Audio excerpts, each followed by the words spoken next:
Ma'am sir लुकिए Insta पे डालने लगा। आज हमारे साथ में है हिंदुत्व मूवी की स्टार कास्ट। आइए उनकी मेन लीड से बात करते हैं। हेलो सोनारिका। हाय। मैं आपसे जानना चाहूँगी आपने इस कॉन्सेप्ट को ही क्यों चुना? इस कॉन्सेप्ट को ही क्यों चुना? Good question.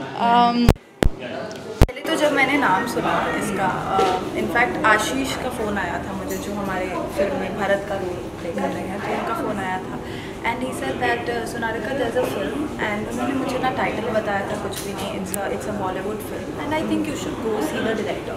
So I went and I met Karan sir, और करण सर ने मुझे हिंदुत्व का टाइटल ट्रैक सुनाया और बाकी के सारे गाने सुनाए and then eventually he said that the name of the film is Hindutva.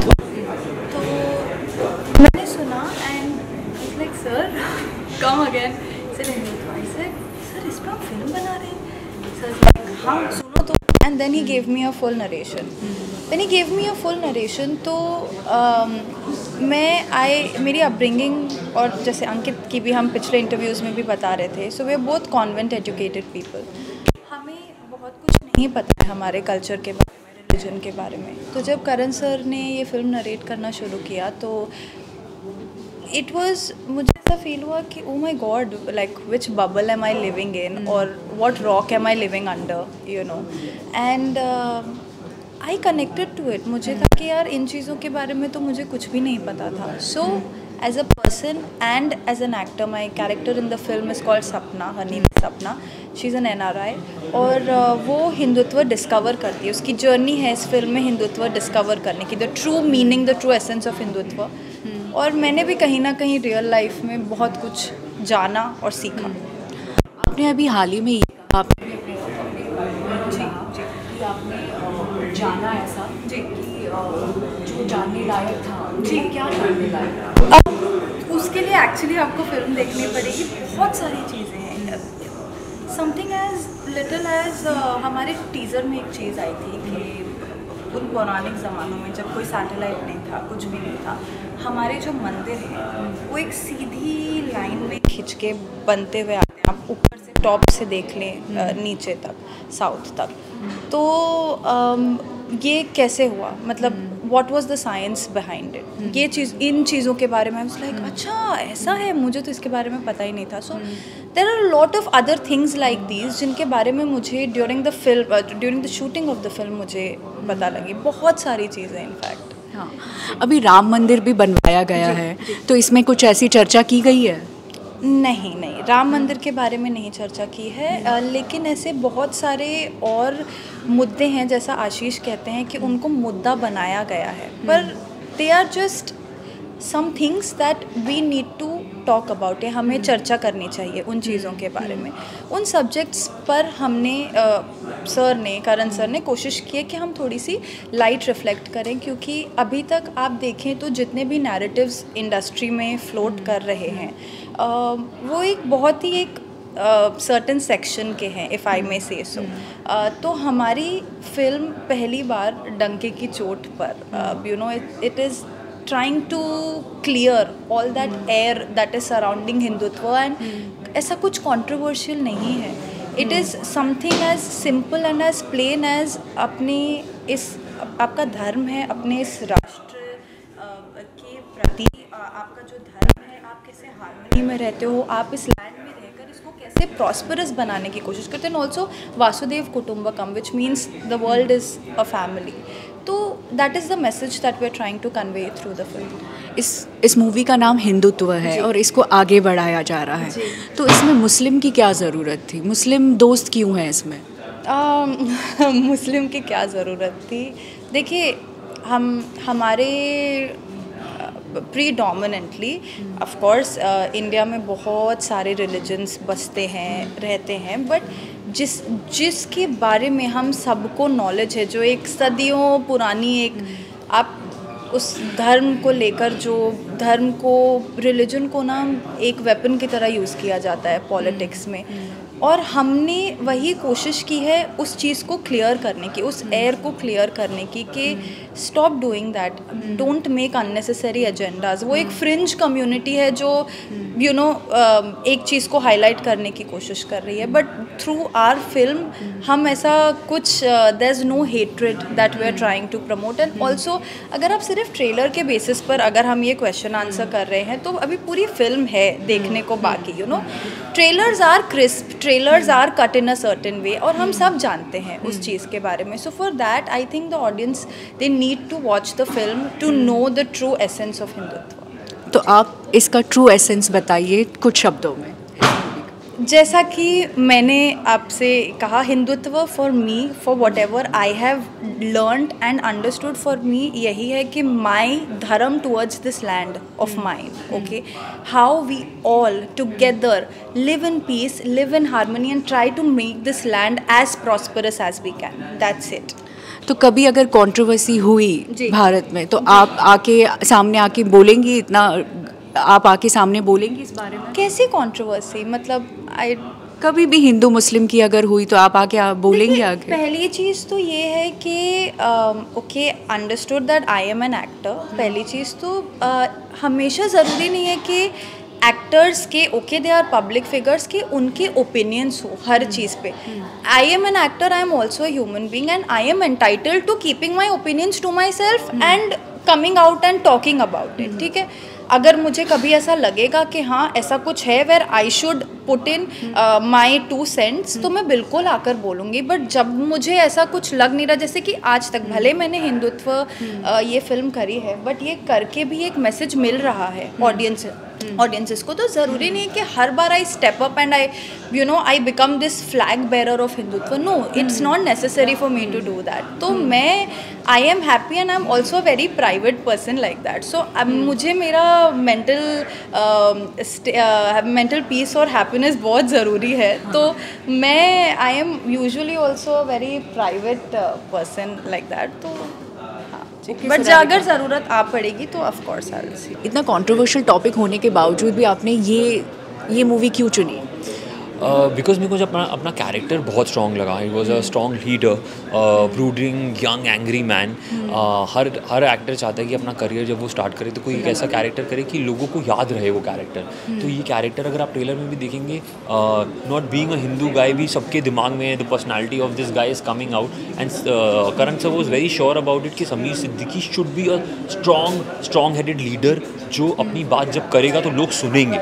यानी तो अब अगर मूवी में भी देखेंगे या आगे भी जब हमारे ट्रेलर्स आएंगे तो उसमें देखेंगे जब ये लड़का खड़े होकर 100 लोगों के सामने कुछ बोलता है तो लोग सुनते हैं, because he has Sameer Siddiqui has that kind of personality. So that was one reason कि मुझे ये स्क्रिप्ट सुनते ही बहुत पसंद आ गई थी। और secondly I am Hindu my self, तो मुझे ऐसा लगा कि ये जो नरेटिव है हिंदुत्व कितना सुंदर है, कितना ब्यूटीफुल है हमारा कल्चर, ये लोगों तक पहुँचना चाहिए। क्योंकि मेरे लिए खुद भी एक अवेकनिंग कॉल थी। Me being born and brought up in Jabalpur which is a Hindu land, and me being from a Christian school, मेरे को ये सारी चीज़ें बहुत नई थी मेरे लिए। सो ऑल दीज थिंग्स जब मुझे नई चीज़ें पता चली तो मुझे बड़ा अच्छा लगा। तो मेरे को लगा I should do this project. So that's how I got into the project. इस मूवी का नाम हिंदुत्व है, लेकिन फिर फ्रेंडशिप हिंदू और मुस्लिम के बीच में क्यों बताई गई है? नहीं, इसमें और भी, जैसे आपने ट्रेलर में देखा होगा कि सिख भी दोस्त है उसके साथ, जो एक आखिरी के डायलॉग में बोलता है। और फिर मेरी जो फ्रेंड्स हैं वो भी, यानी इट्स अ होल कम्युनिटी। ऐसा कहीं भी नहीं दिखाया। बेस्ट फ्रेंड्स जो थे ये दोनों थे बचपन से, और ये दोनों की आइडियोलॉजीज़ कैसे कैसे अलग हो गई विद ग्रोइंग अप। जैसे उसके फादर जब बोलते हैं यार बचपन में तो तुम लोग ईद और दिवाली साथ में मनाते थे, यूनिवर्सिटी में जाके क्या हुआ कि अब तुम लोग एक दूसरे की शक्ल भी नहीं देखते। That is the movie all about. अब मैं वो बता दूंगा तो फिर आप मूवी नहीं देखने जाओगे ना, इसलिए आई वॉन्ट कि आप should just go and watch the movie and then all your narrative, all these questions will get solved. अच्छा, इस मूवी का क्रक्स क्या है? मतलब क्या मूवी से निकल के आएगा? जैसे हमारी मूवी का एक मैसेज बहुत क्लियर है, Vasudhaiva Kutumbakam, one country one family. So ये मैसेज एकदम आखिरी की मूवी में एकदम निकल के आएगा कि यस, जो हम लोग पोर्ट्रे करना चाहते थे, जो हम मैसेज देना चाहते थे, वो एकदम क्लियरली आउट सबके सामने है। आप हिंदुत्व में कितना बिलीव करते हैं? 100%। और इन्हीं वैल्यूज़ के साथ हम बड़े हुए हैं। और आई थिंक मेरी अपनी जो पर्सनल लाइफ रही है, व्यक्तिगत जो मेरा अपब्रिंगिंग रहा है, वो काफ़ी कल्चरली रिच रहा है, रिलीजियसली रिच रहा है। और आई थिंक इसीलिए जब ये कहानी, ये स्क्रिप्ट जब सुनाई गई तो I think I could relate it to so much. और ये एक ऐसी चीज़ है जो मैं शायद आज के यूथ को मैं व्यक्तिगत तौर पे भी कहना चाहता था, और चूँकि ये कहानी भी वही बात कह रही थी, तो I think everything just felt together.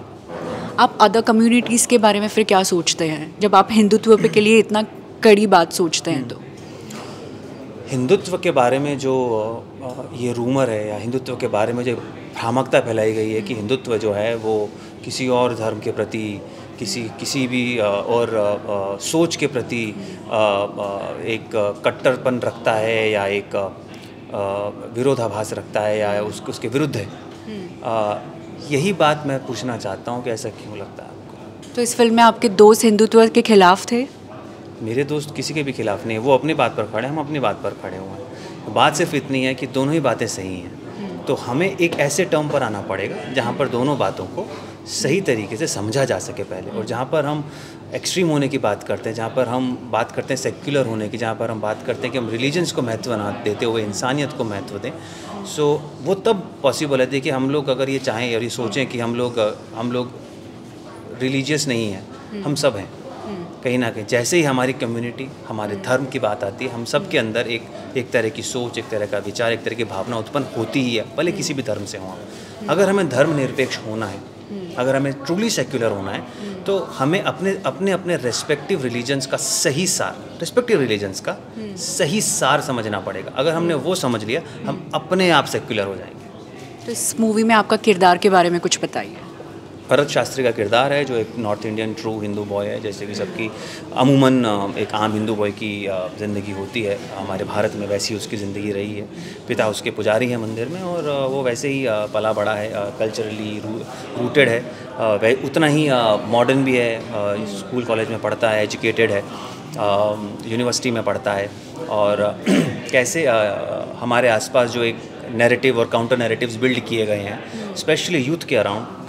जब हम यूथ पॉलिटिक्स की बात करते हैं, जब हम यूनिवर्सिटी पॉलिटिक्स की बात करते हैं, तो बहुत सारे नैरेटिव्स हैं जो फ्लोट करते हैं, और वो कैसे पथभ्रष्ट करते हैं हमारे युवा को, कैसे इन्फ्लुएंस करते हैं उनकी सोच को, उनकी पनपती हुई सोच को, क्योंकि वो उस उम्र में होते हैं जहाँ पर उन्हें बहुत जल्दी इन्फ्लुएंस किया जा सकता है, या ब्रेन वॉश किया जा सकता है, या भड़काया या बरगलाया भी जा सकता है। और जो कि हो रहा है हमारे देश में सदियों से, हर जगह ये होता है कि अगर आपको किसी भी देश की संस्कृति, किसी भी देश के को अपने वश में करना है, उसके फ्यूचर को वश में करना है, तो आप उसके यूथ पर अटैक कीजिए, आप उसके यूथ की मानसिकता पर अटैक कीजिए। और वही हो रहा है। वो ना हो, और वो क्यों ना हो, उसके लिए यूथ के सामने सही और गलत को आईने की तरह सामने रखना आवश्यक है, और उन्हें इस बात की समझ आनी चाहिए कि सही क्या है और गलत क्या है, उसका चुनाव भली भांति कर पाएँ। आप इस फिल्म के म्यूज़िक के बारे में कुछ कहना चाहेंगे? बहुत ही खूबसूरत म्यूज़िक है, रविशंकर ने दिया है। शीर्षक गीत जो है बहुत ही बढ़िया है, दलेर मेहंदी साहब ने गाया है, और उसके लिरिक्स श्वेता राज ने लिखे हैं। बहुत ही खूबसूरत लिरिक्स हैं, जो कि हिंदुत्व के सही सार को शब्द दर शब्द, अक्षरशः उसको बयां करते हैं। और दूसरा हमारे गाना बहुत जल्द आप लोगों के सामने आएगा, रोमांटिक सॉन्ग है रंग रंगीली, उसमें मुझ पे और सोनारिका पर पिक्चराइज़ किया गया है। और उसमें आपको बहुत ही भारतीय प्रेम की झलक नज़र आएगी। क्योंकि हम आज के जितने लव सॉन्ग सुनते हैं, देखते हैं, समझते हैं, बहुत ही पाश्चात्य इन्फ्लुएंस होता है, वेस्टर्नाइज इन्फ्लुएंस होता है उनके अंदर में। उनके बोल वैसे होते हैं, वो पिक्चराइज भी वैसे किए गए होते हैं। इसके अंदर आपको, अगर मैं कह सकूँ तो, सात्विक प्रेम की झलक मिलेगी। वैसा प्रेम जिसके लिए हम लॉन्ग कर रहे हैं, वो एक भारतीय प्रेम कहानी जिसके लिए हम लॉन्ग करते हैं, और वो विजुअल्स आपको दिखेंगे वैसे ही पिक्चराइज किए गए हैं, बहुत ही खूबसूरत। हम जैसे आप देखते हैं अमूमन फिल्मों में, जैसे ही गाना आता है हम फटाक से स्विट्ज़रलैंड चले जाते हैं या बाहर कहीं चले जाते हैं, तो क्या हमारे भारत में खूबसूरत जगह नहीं है? And that is what you wanted to explore. उतनी खूबसूरत लोकेशंस, भारतीय लोकेशंस हैं, और बहुत ही अच्छे से भारतीय प्रेम कहानी और प्रेम संगीत आपको सुनने मिलेगा। बॉलीवुड क्रॉनिकल से बात करने के लिए शुक्रिया। Thank you.